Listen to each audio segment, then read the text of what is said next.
My name is Ron Cariño. I'm the founder of Kultura Ng Balisong.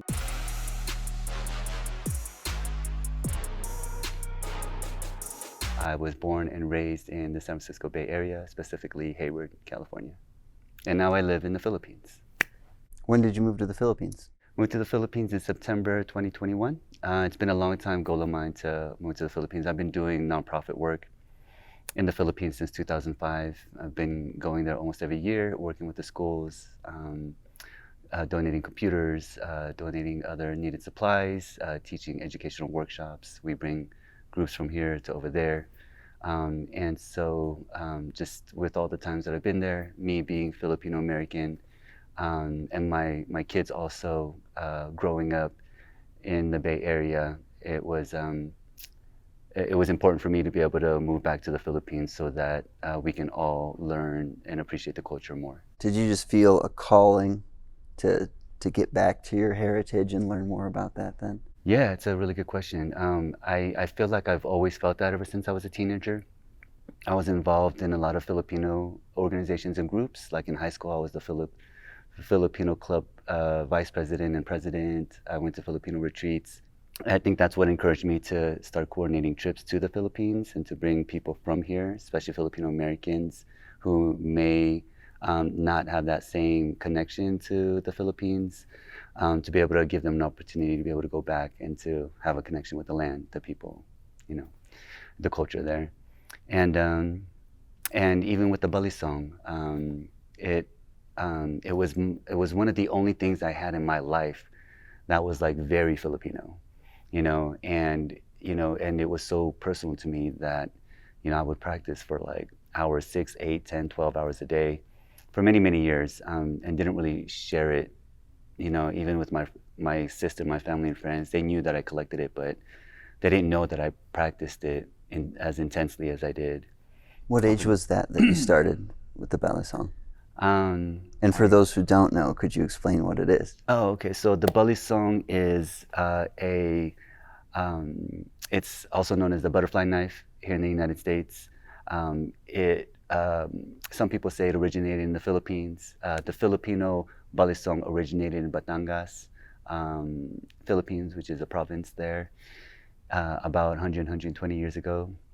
And so I've been practicing that ever since I was 13 years old. That was about 30 years ago. And my practice really started deepening when I started coordinating these trips to the Philippines around 2005, 2006, 2007. And that's when I would just practice all the time. And again, it was really one of my only connections to the Filipino culture, and there was, just from the beginning, there was this, not just a cultural connection, but almost like an ancestral connection that it just really pulled me towards it. And then just in the recent years, with me developing my practice, learning Eskrima, Filipino martial arts, and especially learning martial blade concepts, it really propelled me to develop my Balisong skills more, just because of learning the tactical side, and then just learning how to move more technically, more precise, as opposed to the Balisong, which is more flowy and more tricks and footwork, and and figuring out how that all informs each other. So it's been really exciting these past few years, because I've been able to just now really promote and share what I love about the Balisong, and to share my practice.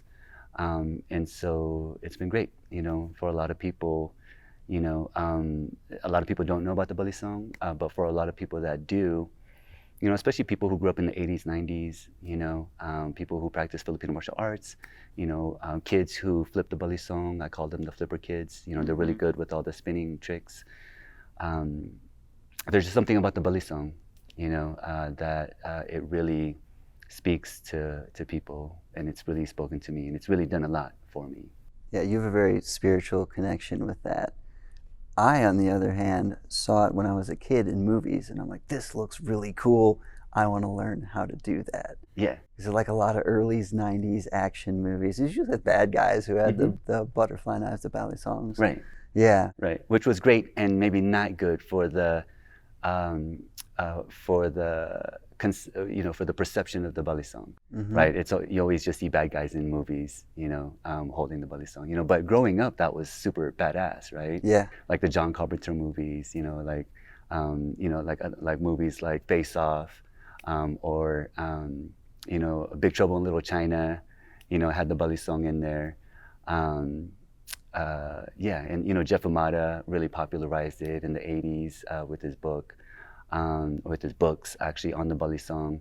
And then Mike Janich, founder of NBC, I believe, I remember Mike saying it, the balisong was one of his first loves, and him making the video, the balisong video in the '90s.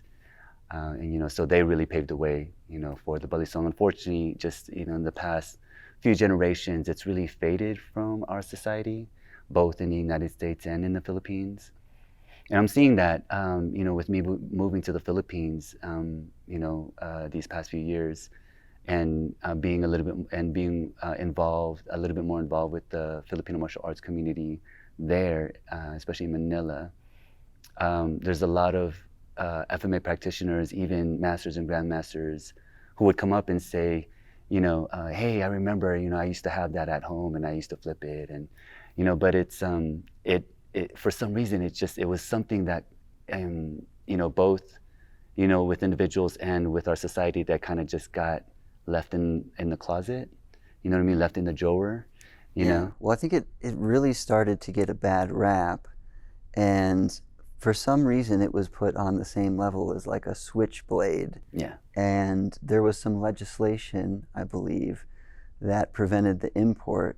And I think we kind of discussed that a little bit. It probably hurt the makers in the Philippines. For sure. And as a result, it probably started to decline a little bit. Right. I remember going to the balisong vendors in Taal, Batangas, where the Filipino balisongs originated. And and when I would go there when I was younger, there were many vendors, right? I remember one of the balisong makers, told me the story how in the '80s, '70s, '80s, '90s, you would just hear the grinding of the machines in town all around the clock.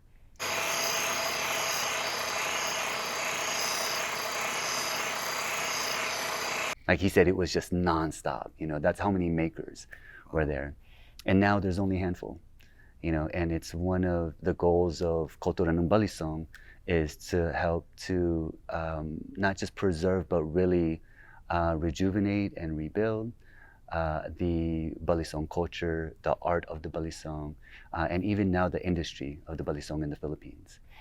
Because as we were just discussing, like the industry there has been really hit hard, and a lot of balisong makers are either having to look for other work, or they're getting too old to continue, making balisongs, or some of them, even just recently, some of the greats have just, passed away, and so, in the next generation or two, there's not going to be, it's not going to be around as much, right? And it's just going to completely fade, And so what we did, my background is in nonprofit consulting, and so. I've been doing nonprofit management for over 20 years. I was the founder of another nonprofit organization, and so I've taken that experience and I've put that into building Kultura Ng Balisong (KNB) as a registered nonprofit in the state of California, and we're also in the process of making it a registered organization in the Philippines as well. And so, my goal is to, build this foundation of this organization so that we can continue to build up the culture of the balisong. And that's really our focus. It's not about, any one person. It's not about even our organization. It's really about preserving the balisong, because it's been such a huge part of my life. And for me, because I love it so much and I've spent so much time with it, just these past few years, I felt almost the responsibility of like sharing it.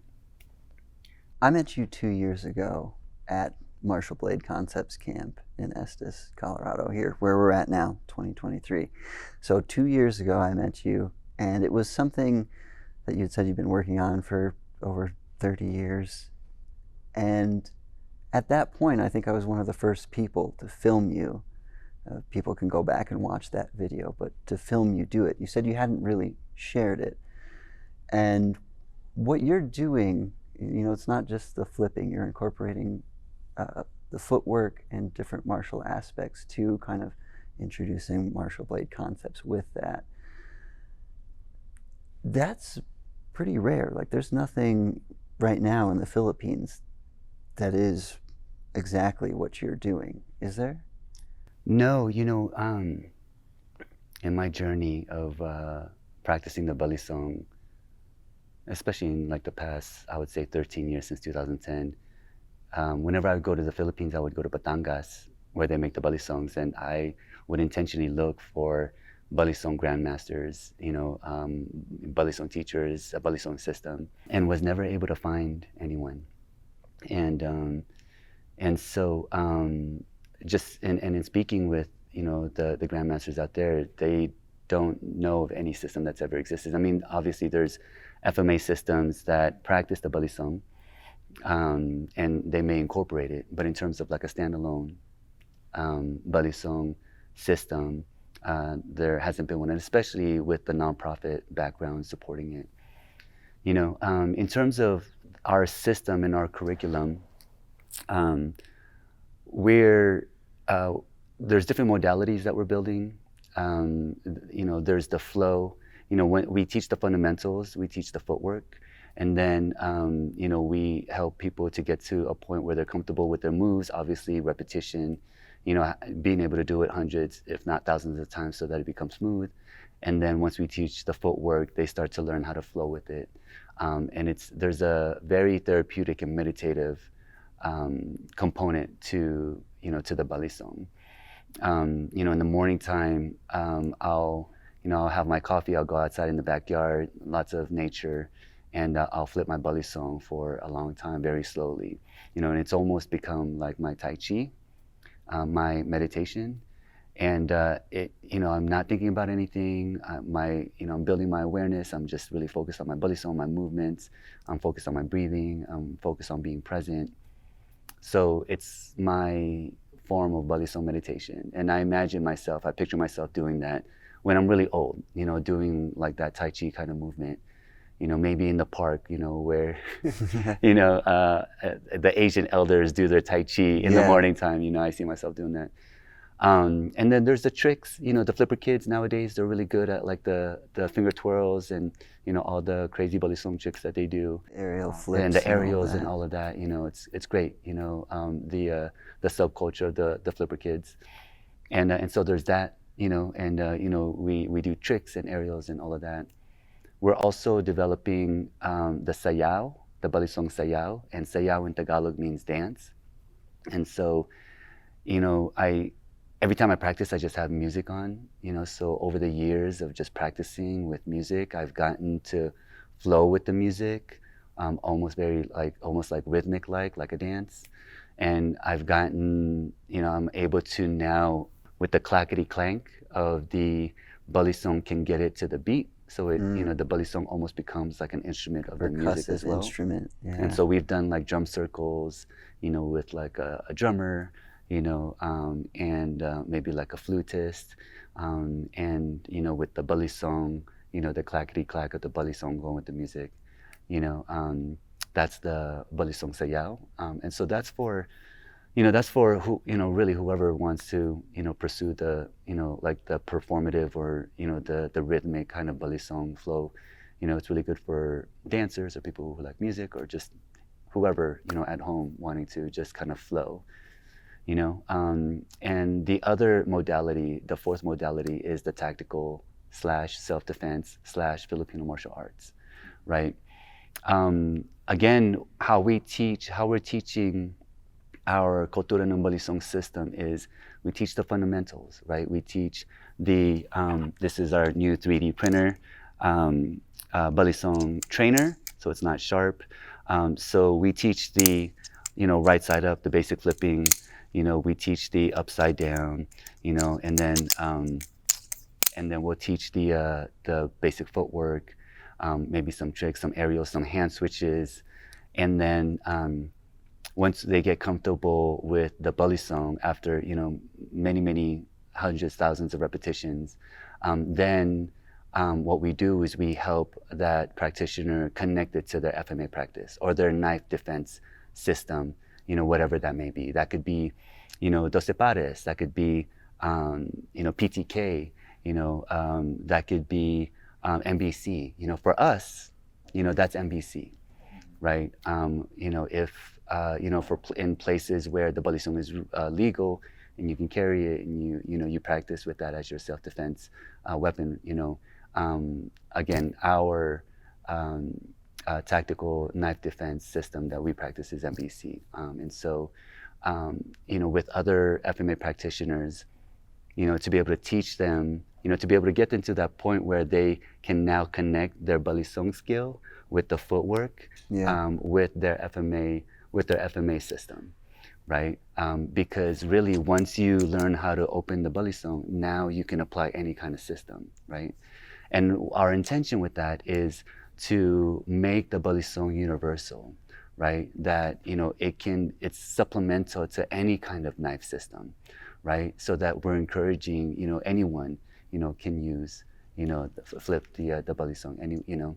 So if you're an FMA tactical knife practitioner, knife defense practitioner, you'd be able to use the balisong. Or if you're an adult dealing with PTSD or just the everyday stress of life and work, you can flip the balisong. Or if you're a 13-year-old young teenager that may have anxiety or ADHD, you can flip the balisong to help with your anxiety, ADHD.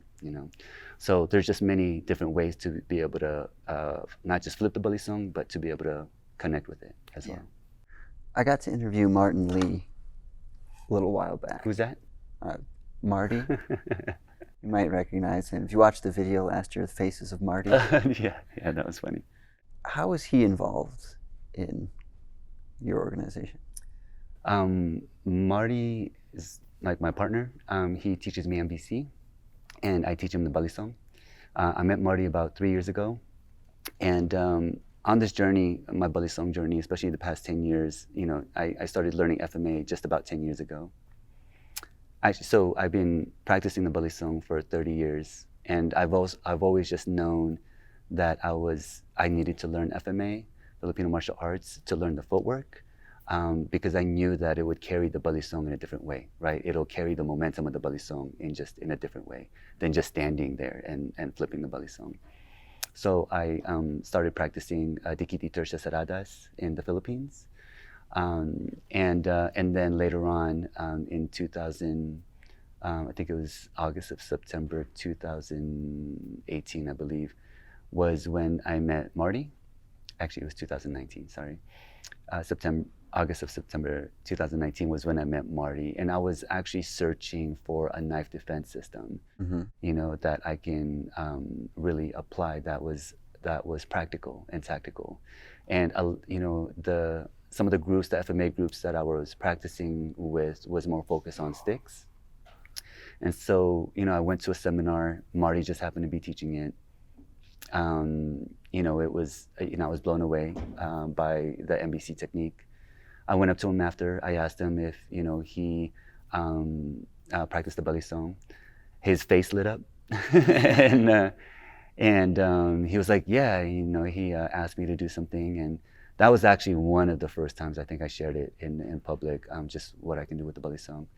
And I think I think it surprised him at how the balisong can move, and with the footwork and with all the tricks and stuff. And so that's when our partnership, our brotherhood, started. So again, he's been teaching me MBC. I've been teaching him balisong, and it's just really grown, from there. So he's like my partner in crime. Yeah.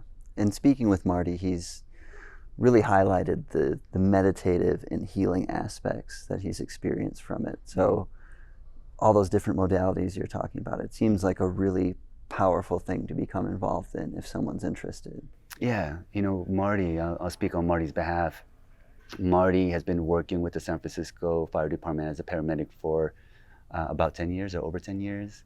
So obviously he's seen a lot of crazy stuff, been in, crazy situations, some dangerous, and so, NBC has helped him with that in terms of self-defense.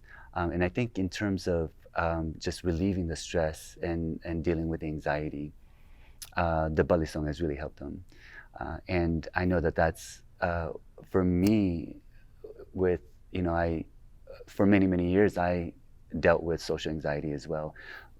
Just a few years ago, I would not be able to do this. Like sitting here with you, speaking with you on camera, like my social anxiety would not, wouldn't allow me to be able to do this.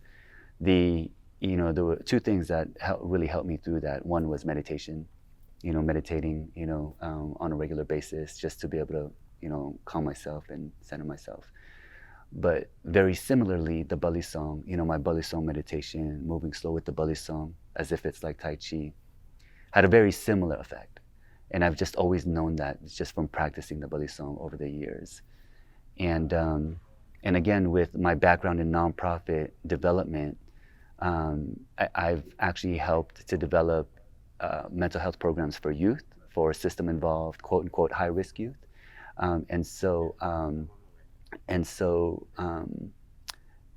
I'm taking what I'm learning from that and applying it to developing the Balisong as a mindfulness tool, right, as a meditative tool, because I know how much it's helped me with my anxiety, with my stress. I'll tell you, whenever I pick up a Balisong, I don't think about anything else, and over the years I've been able to. I've developed my skills so much that I can practice with the live Balisong now, and especially with that, there is no room for error, right? You really, hone in on what you're doing. Live meaning the blade is sharp. Right, right. And when you're not thinking about anything, your awareness really sharpens, right? Your state of presence really sharpens. You're just more aware. You're just more present. You're focused on your deep breathing, and you just almost become like one with the Balisong. And the more you practice with it, just like with anything, right? The more you spend time with it, the more you give it energy, right? And just over the years, it's just it's become like a part. It's an extension of just not who I am, but my arm as well. Yeah. I've connected with it not just on a physical, cultural, but also like on a spiritual level as well. I think a lot of people, like back to what you said, don't really think about the words we use, like paying attention, like your focus, like your time is your most important resource, and you are spending that currency in getting better at something.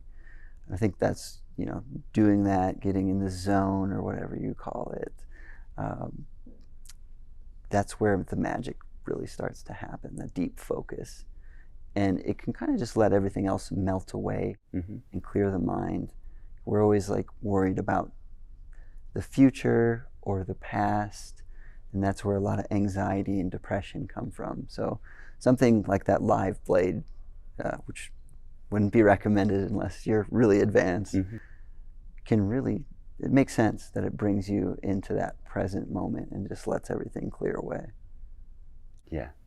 Again, the Balisong has really kept me humble, right? It's not, it's not for people with an ego.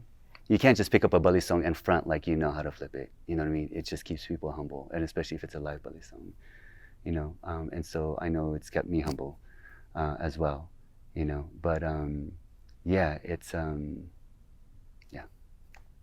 So you have these 3D printed trainers. You're also making like legit brass handled Balisong trainers. You have the nonprofit. So can you go into a little bit? I know I'd like to hear about how you're planning these trips, these Balisong trips, and how people can find that information and what that looks like. And then I'd also like to know a little bit more about the nonprofit, and we can kind of go over like the NBC sponsorship that you've received. Nice, yeah. So Kultura Ng Balisong is a registered nonprofit organization in the state of California. And again, our mission is to promote and preserve and build the culture, the art, and the industry of the Filipino Balisong. We work very closely with the Balisong makers in Taal, Batangas, which is where they originate. So we've been doing a lot of work with coordinating events, Balisong events in Manila, also Balisong events in the Bay Area, San Francisco Bay Area in California, to promote the Balisong. We've also, again, been working with the Balisong makers to make our first line of Filipino handmade balisongs that are brass and stainless steel. I just sold the last one, so I actually don't have one to show. Oh, yeah. I bought it. Yeah. So I'm gonna put. You I'll put it up on the screen. Some guy came and just bought the last one. Some asshole. Yeah. And so that's been a long time dream of mine, to make balisongs. And it's also very important because with the balisong makers, they're older generations, so they don't know social media. With the growth of social media today, with us now, putting out our balisongs, our Filipino Batangas-made balisongs, we're reaching a wider audience, right? And so we're really able, it's helping us to really, the craftsmanship of these amazing balisong makers, we're able to get it out to the people, both in the United States and in the Philippines as well. In regards to the NBC partnership in regards to the NBC sponsorship, so at camp last year, we were very fortunate that the money that was pulled from the raffle tickets at NBC camp, Mike Janich, the founder of NBC, and the leadership team decided to donate the money to, it was actually $2,000 to Kultura Ng Balisong and our other nonprofit organization, Soulciety, nonprofit organization. So what we did with that money was we took it back to the town of Taal, Batangas, again, the home of the Filipino Balisong. And we work with a school there by the name of Balisong Elementary School, right?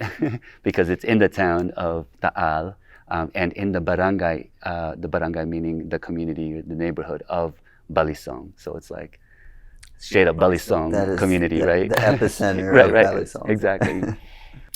It's an elementary school. We worked with them before. We actually donated computers to them before, 10 computers to that school before, and set up a computer lab back in 2019. We were able to come back just recently to be able to donate the $2,000 that was donated to us. And what we ended up doing with that money was the teachers and the principals went out and they bought backpacks for all the kids, all the students, all the elementary school students at the school. And it was great because they hosted a donation ceremony event where they invited like the mayor and other local government officials, and they spoke and they recognized the sponsors for the sponsorship, and then we were able to hand out a backpack to each one of the 400 students. And we later learned that a lot of the students actually did not own a backpack. Wow. And we also learned that a lot of the families and a lot of the kids, a lot of the students actually ended up coming earlier to get a backpack. They were told to come like around 9 o'clock or something like that. Some of the families came like around 7 or 8 in the morning because they were so excited and they wanted to make sure that their child got a backpack. Yeah. It was like that important because a lot of the kids were just using plastic bags or tote bags. Oh, wow. Yeah, I mean, to some carry the people, like, a backpack, it's so commonplace here in the States, but, a lot of people don't realize that other areas, like, there are different priorities and there's not always that expendable income. Right. So, it was it was such a blessing to be part of that and to just facilitate that process. And it was, one knife community here in the United States, NBC, Marshall Blade Concepts, donating to another knife community, right? The Balisong, community in Taal, Batangas, specifically the school, the Balisong Elementary School there and the kids that go there, and it was just beautiful seeing that, even though we're, across, the waters, halfway across the world, that we here as MBC, we're still able to, connect and support, another community, overseas. You also do like trips, like you've done one or two so far, and that's not just available to anyone. There's an application process, but if someone's interested in learning what you're teaching and also experiencing the Philippines and the history of Balisong at the same time, how can they, is it on your website where they can find more information on that? Because it's like you pay it's a set fee, and then all the room and board and travel is all organized by you guys. So it sounds like a really great way for someone who's interested in this to learn more. Yeah. So again, my background is in nonprofit work, and part of the work that we've been doing in the Philippines, working with schools. We've been working with schools in the Philippines since 2005, and so that's about 18 years now. And almost every single year, we've brought a group from here, the United States, to the Philippines to volunteer, to set up computer labs, to to donate, to teach educational workshops. And so a few years ago, with that experience, I took that and basically developed a Balisong seminar trip to the Philippines, where we would travel to different parts of the Philippines. Like last year, this past year, we traveled to Batangas, which is the home of the Balisong, and then also to Bohol, which is like white sand beaches, clear blue water. We would travel around and train like in beaches, under waterfalls, in the forests. I always say it's like some Karate Kid shit. You know what I'm saying? It sounds amazing. And it's a 2-week trip. We can put up some of your photos and video of that. Yeah, for sure. The next trip is in February. The trips are usually every February to March. The last week of February into March. It's 2 weeks.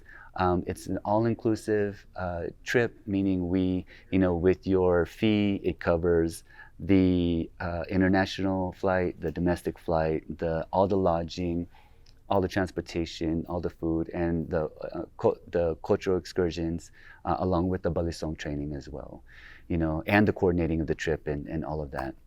And so this next year in February, we're going to be going to Batangas again to see how Balisongs are made from the Balisong makers that we work with. And then we're going to be also going to Cebu, which is like the spirit home of Filipino martial arts, right? It's like the spirit home of Eskrima, So our focus is to bring FMA and hopefully MBC practitioners to the Philippines to learn Balisong. It's almost like a pilgrimage, right, to these places, to Batangas and Cebu, and especially if you've been, studying FMA, if you've been studying, practicing MBC, some of the roots are, there in the Philippines, right, in places like Cebu, so. And it's English friendly. A lot of people know English. Yeah, the Philippines is great because it's.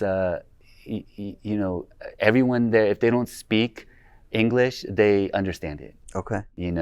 And so if you get lost in the Philippines, you can always just walk up to someone and ask them in English, where this is or where that is, and they'll be able to direct you. It's one of the, great things about traveling to the Philippines. So it's a blast. I'll tell you, I've brought over 150 people to the Philippines just over the years, just through all the trips, not just the Balisong trips, but all the trips that I've coordinated. And obviously it's really fun. It's like an adventure, and focusing on the Balisong, traveling around, training at all of these beautiful, amazing, natural places, and the people that we're with, and the foods that we get to eat, the experience that we get to have together. It's a journey and an adventure, and there's really nothing like that out there in terms of like a Balisong trip, back home in the Philippines, and especially being able to learn, the system that we're teaching as well. You're doing important cultural work, the way I see it. How do people contribute to that? How can they find your organization and perhaps make a donation, or look at maybe going on one of the trips? Yeah, thank you for asking that. So they can visit www.knb, it stands for Kultura Ng Balisong, and the number is 29.org. So that's knb29.org. The 29 just stands for 29, which is another name for the Balisong. The original size is 29 centimeters, which is the one that you have. That's the original size. So it's knb29.org. Excellent. And is there going to be a way that people can get your trainers eventually, like through the website? Yep, they'll be able to buy. We just now released the trainers, both the brass and the 3D printed, here at NBC Camp this weekend. We'll be releasing these trainers on our website soon, and then all the information is all there as well for the trip, how to get involved, and eventually classes that we'll be teaching as well. Okay, and you plan on doing classes but also putting them on the internet so someone could like subscribe, or like an e-course type thing? Yeah, we're working on doing weekly virtual classes, and then eventually we're going to be doing online courses as well. Excellent. Well, really appreciate you taking the time to sit down and discuss this. You're doing great work, so that's really appreciated. Thanks, bro. So who are you? I'm going to say my name again. Is that all right? Yeah, dude. This is just warm up. I can edit it. It's fine. Okay.